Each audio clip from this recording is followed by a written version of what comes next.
Olá, nono ano, tudo bem com vocês?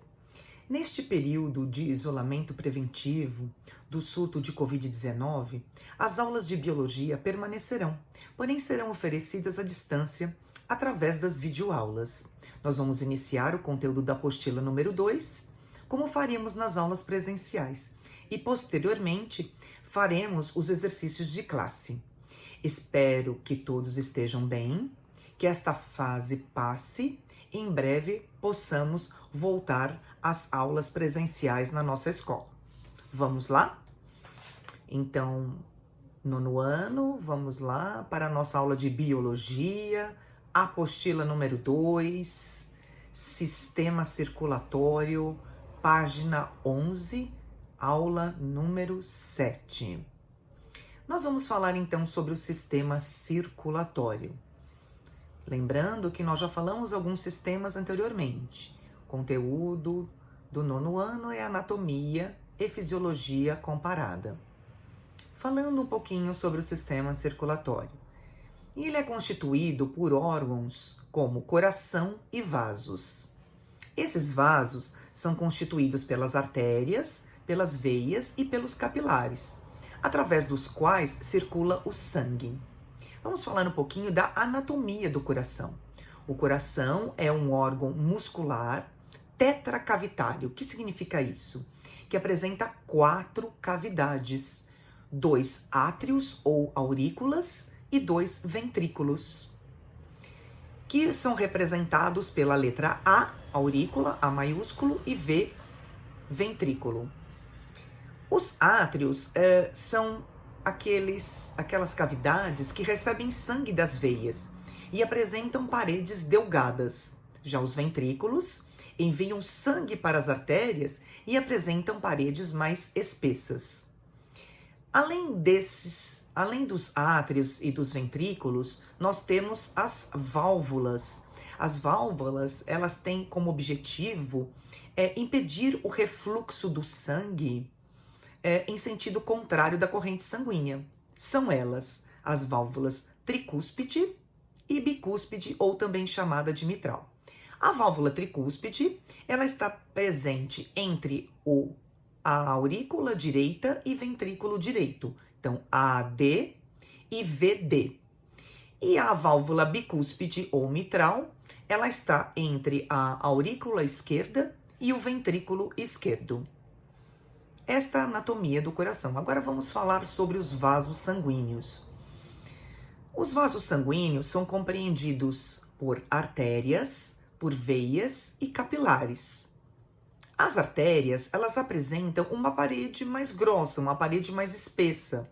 São os vasos que saem do coração. Já as veias apresentam parede mais delgada, mais fininha do que as artérias, e são vasos que chegam ao coração. E algumas veias apresentam essas válvulas. Lembrando, como eu falei anteriormente, que as válvulas elas impedem o refluxo do sangue, ou seja, no sentido contrário da corrente sanguínea. Aí nós temos o sangue rico em gás carbônico, que é o chamado sangue venoso, e o sangue rico em oxigênio, que é o sangue arterial. Falando agora um pouquinho dos capilares. Os capilares são vasinhos mais finos do que um fio de cabelo.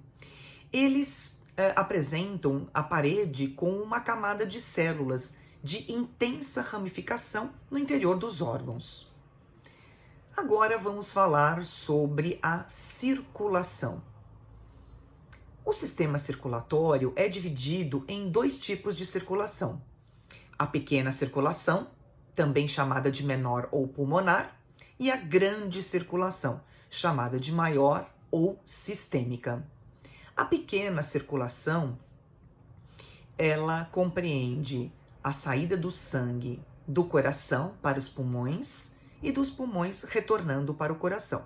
Já a grande circulação, o sangue sai do coração e vai para o organismo ou para o corpo, retornando no coração.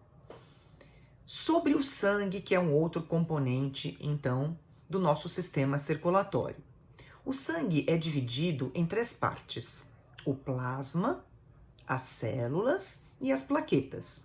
O plasma é a parte líquida do sangue, onde nós encontramos a água, minerais e proteínas, além de outros elementos.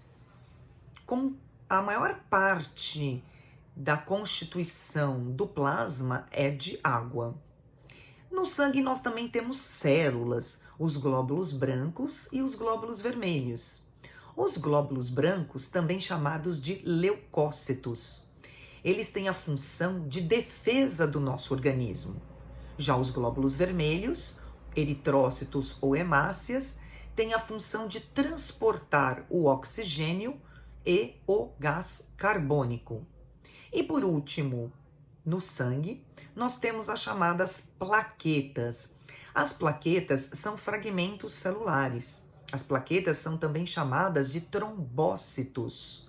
E a principal função das plaquetas é a coagulação sanguínea. Ou seja, a partir do momento que a gente se corta, que a gente faz um corte, o sangue sai, mas depois ele cessa a sua saída. Este término da saída do sangue é um processo chamado-se coagulação sanguínea.